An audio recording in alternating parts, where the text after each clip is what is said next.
आप सभी को जय मसीह की। एक कहानी में पढ़ रहा था। उस कहानी में एक मित्र दूसरे मित्र से मिलने के लिए उसके गांव पहुंचता है और मित्र की तंगी हालत देखकर वो बड़ा चिंतित होता है।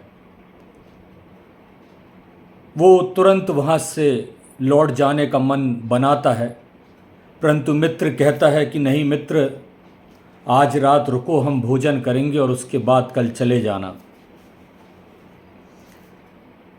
उसके पास ना भोजन था, ना उसके पास अनाज था।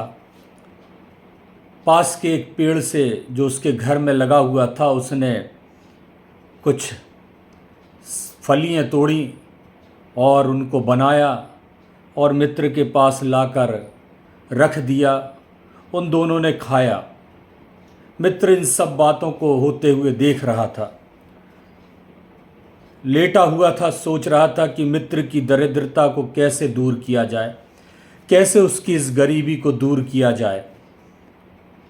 और तब वह रात में उठा और उसने उस पेड़ को, जिसने उसको खाने को फलियां दी थीं, काट डाला और रात ही रात उस गांव से चला गया। जब सवेरे वो मित्र उठा तो उसने देखा कि दोस्त मेरा नहीं है। बाहर निकला तो उसने देखा कि पेड़ कटा हुआ ज़मीन पर पड़ा हुआ है।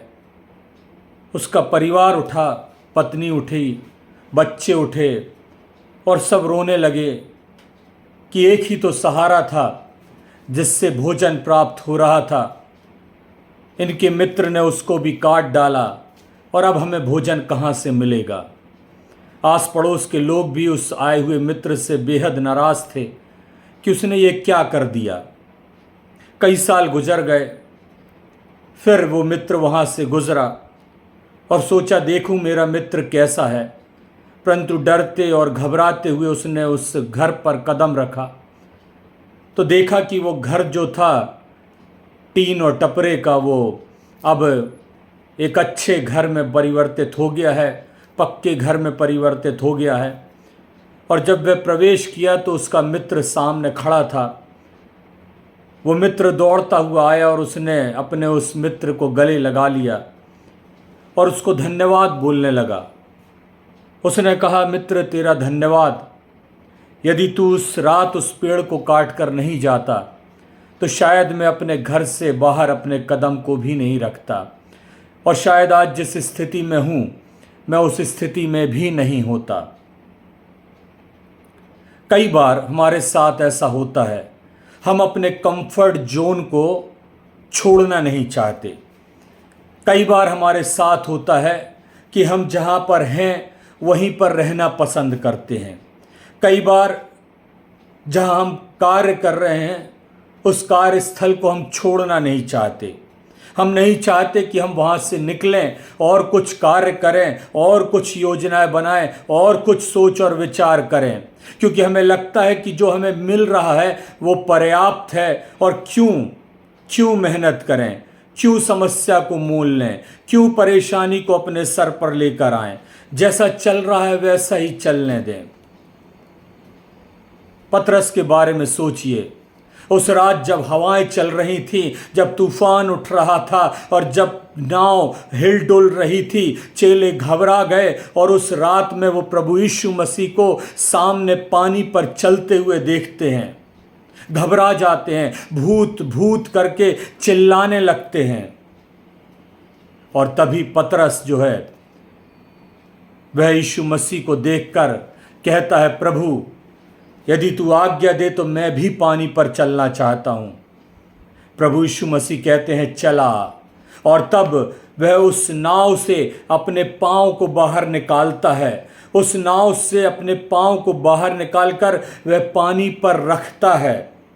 वो जो कंफर्ट जोन था उसका, वो जहां पर वो सुरक्षित नाव पर तैर रहा था, उस कंफर्ट जोन में वो सुरक्षित यात्रा कर रहा था, उस कंफर्ट जोन से वो अपने पाँव को बाहर निकालता है और उस पानी पर अपने पाँव को रखता है और दूसरा कदम बढ़ाता है और वह पानी पर चलने लगता है।